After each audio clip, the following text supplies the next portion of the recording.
Olá, seja bem-vindo e bem-vinda ao Boletim das Eleições Especial da 20ª Legislatura.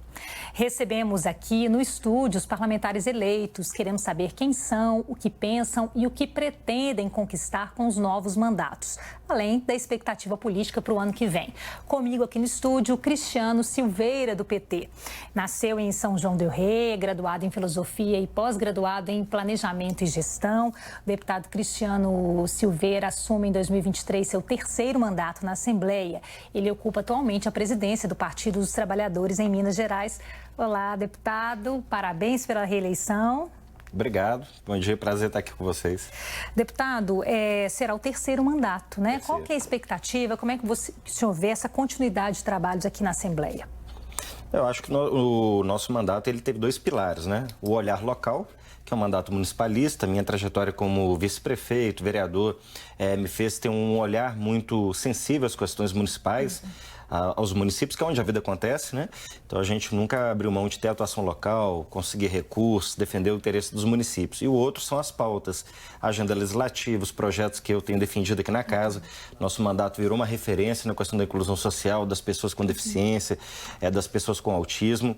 E, quer dizer, vários projetos, enfrentamento do trabalho escravo, enfrentamento da violência contra a mulher, fortalecimento do esporte, incluindo o Bolsa Atleta Municipal no semestre esportivo e também a questão da fiscalização, né?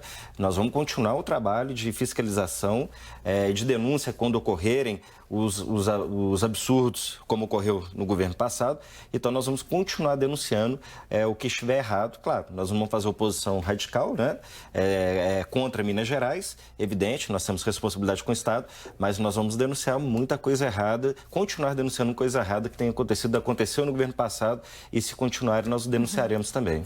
Deputado, a gente tem um cenário de reeleição do governador Zema, né? O senhor estava sempre em oposição nessa legislatura, continua. Como é que deve ser essa oposição agora com esse cenário de reeleição? Eu acho que a oposição foi bem. Nós que compomos os partidos de esquerda, progressistas em Minas Gerais na eleição de deputados e deputadas fomos bem. O PT, por exemplo, saiu de 10 eleitos em 2018 e vai para 12 eleitos. Quando eu falo agora de federação, que nós somos uma federação, com o PV e o PCdoB, nós elegemos 17 deputadas e deputados.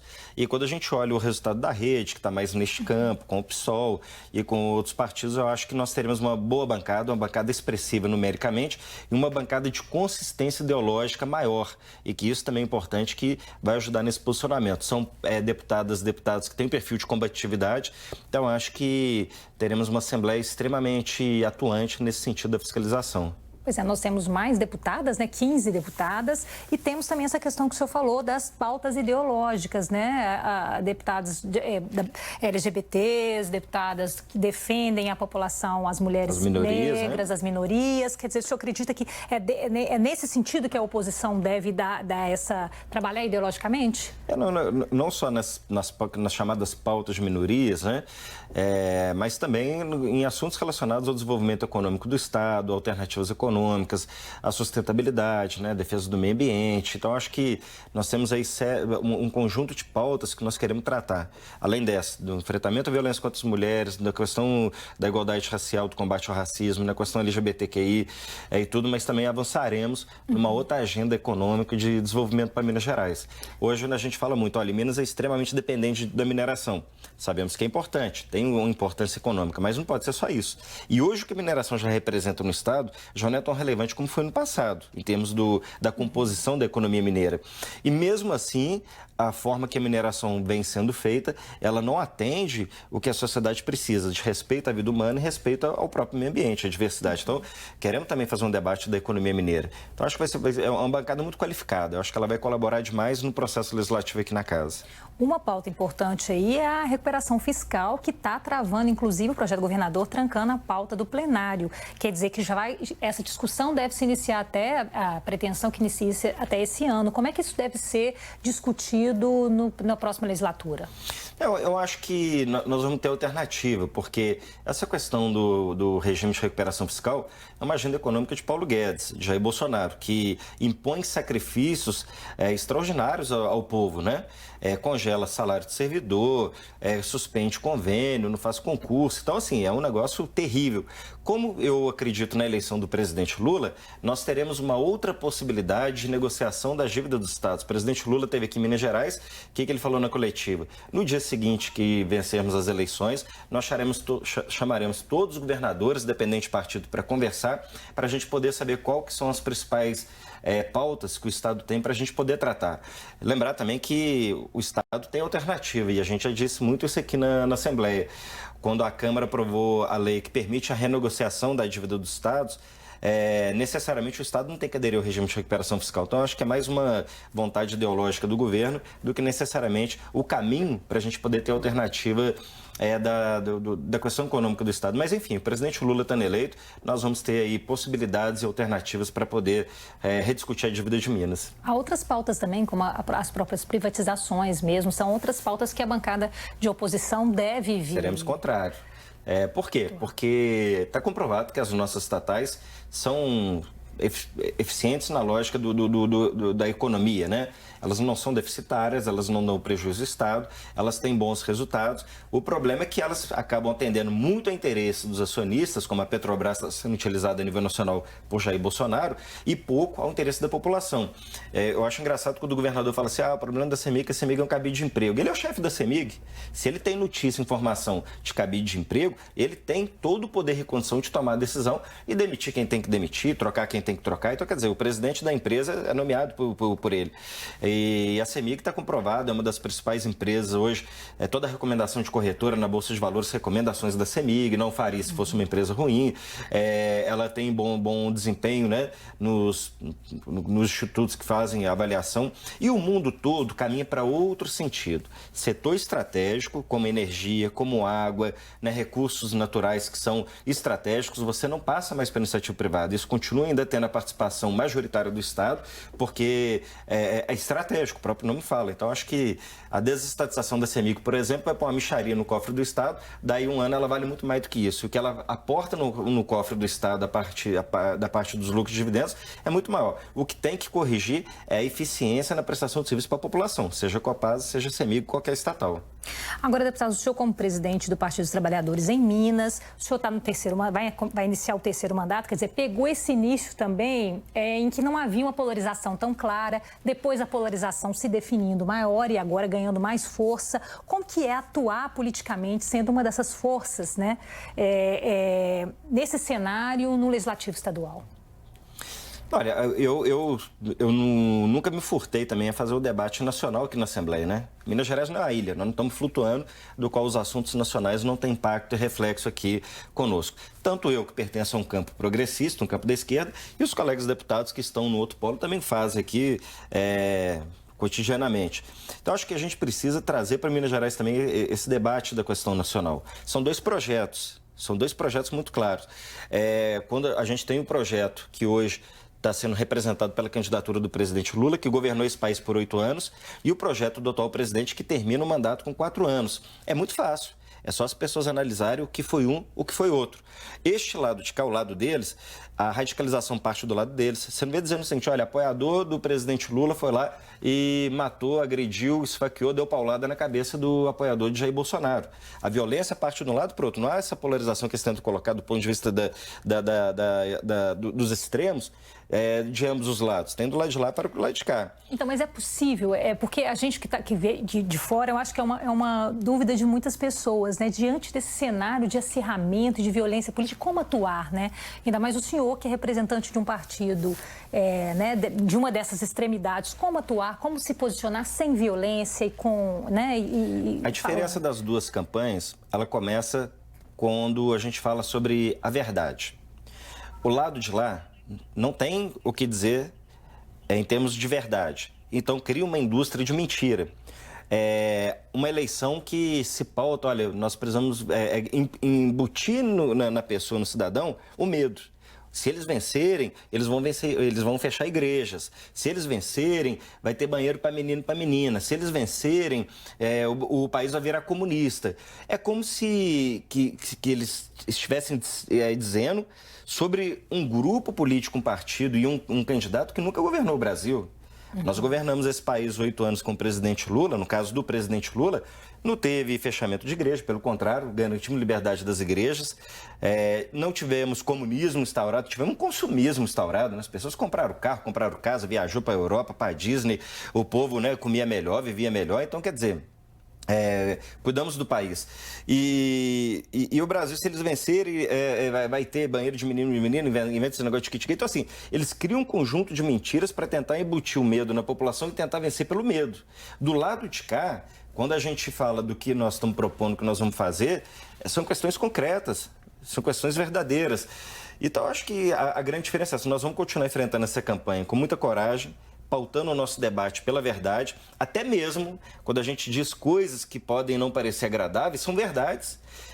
Gente, nós vimos o Bolsonaro falar em entrevista que o cara tinha coragem de comer índio.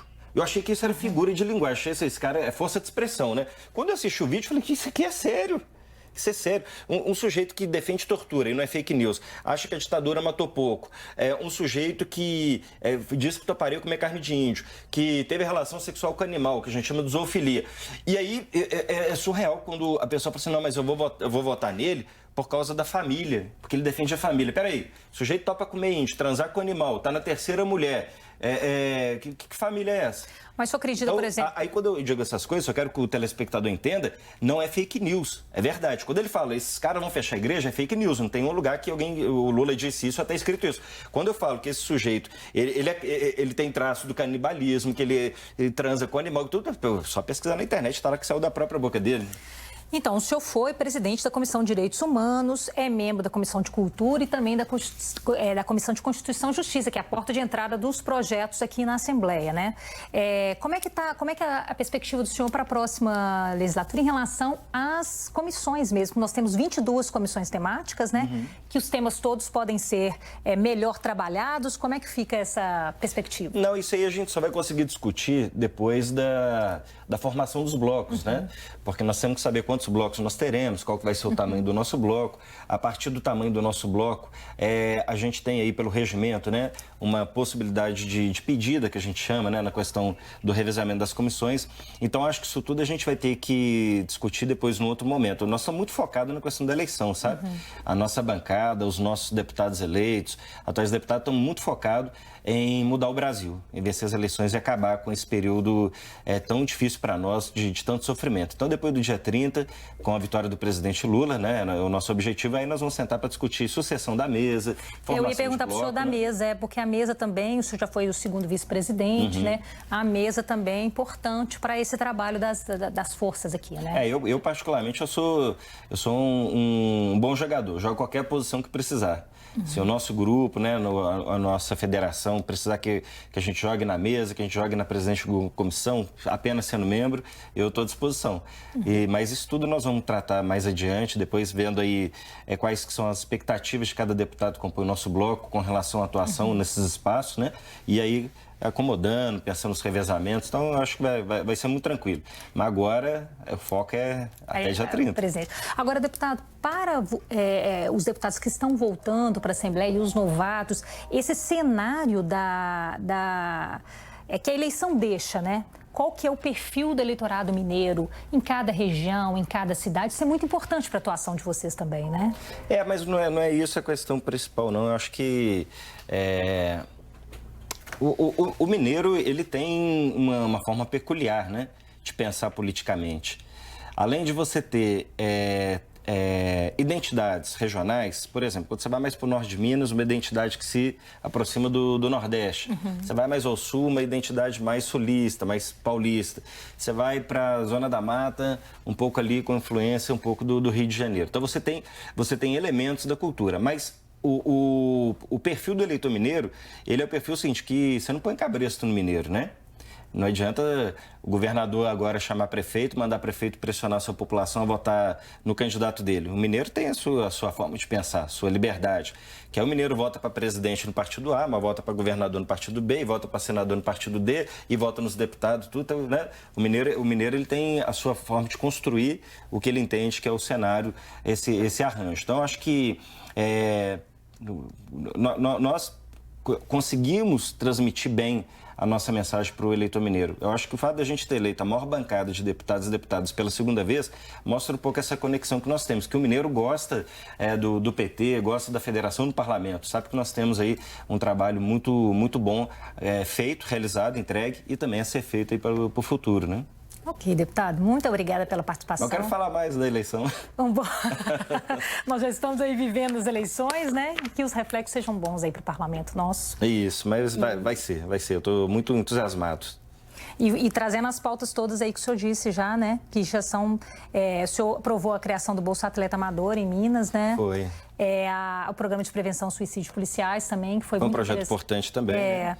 O suicídio de agente de segurança mata mais do que confronto. Pois é. Então também é uma resposta que o Estado tem que dar a esses profissionais, né?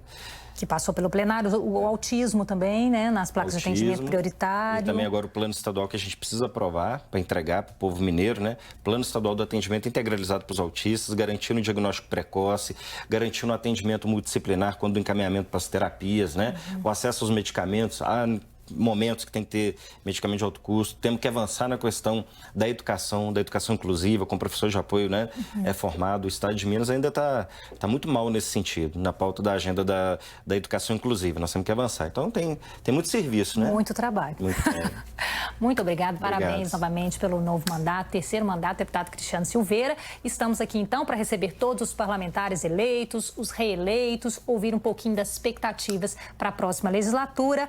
Continue com a gente, TV Assembleia, eleições com todas as vozes.